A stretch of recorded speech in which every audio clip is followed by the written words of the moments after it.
Hello, this is Ian and Jim with DC Digital, and today we're going to be showcasing our DC-80T-DN-W Carnival game countdown timer. This order is going out to Morey's Piers, which is an amusement park that is out in New Jersey, and what the customer aims to accomplish is to have a countdown timer that will showcase how long the contestants can hold on to the handlebars in their amusement park in an allotted time. So I'm going to have Jim take over, and he's going to showcase the functions on this countdown timer, and then I'm going to take over afterwards and just explain the hardware.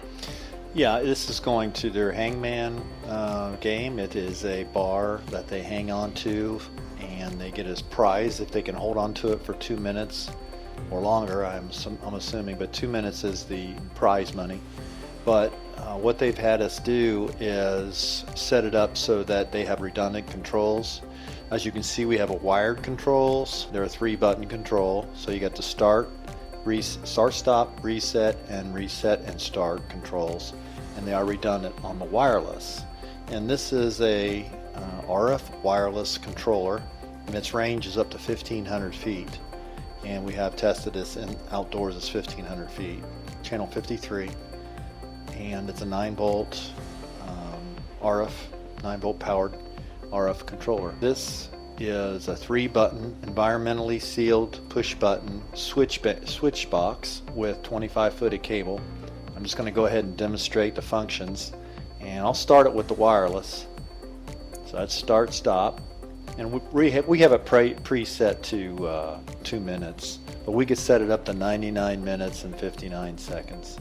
And I'll show you how to do that here in a minute. I'll show you how to set it. And then we can stop it with the wired controller, and then we can reset it with the wired controller, or we can reset and start with the wireless controller. So they're, as you can see, they're redundant. And then when it gets down to 0, there is a solid state relay inside that is set up to close, actually to close for 3 seconds. So I'm going to go into how you set the timer. As you can see on top, we have, that's how they hang it, is these high hooks.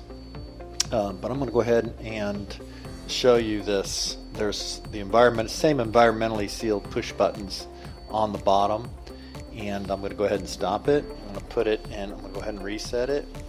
So I'm going to push the minutes. As you can see, they flash.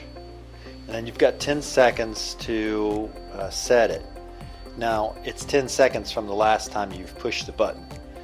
So I'm going to go ahead, you can individually push the button, or you can hold the button down and it will ramp up to, I'm believing, a couple seconds, couple minutes per second. As you can see, I went up to 77 minutes rather quickly. Now after 10 seconds, it will stop and it will lock in that value into EEPROM, so that if power ever fails, you plug it, power comes back up, comes up to the time. You don't have to set it. You don't have to set it every day. If you turn off the power at night, turn it back on in the morning, you don't have to reset your time, your countdown time. I'm going to go ahead and set it for less than 1 minute. So I'm going to push the minutes button again, and I'm going to hold it down to where it's going up to, I want to go ahead and multi-set it because I don't want to go to past 1 minute. Okay, so I'm going to wait for that to stop and lock it into EEPROM. This is a new feature too that we've come up with that kind of helps with less amount of materials used to, equipment used to. So we'll set it for 30 seconds.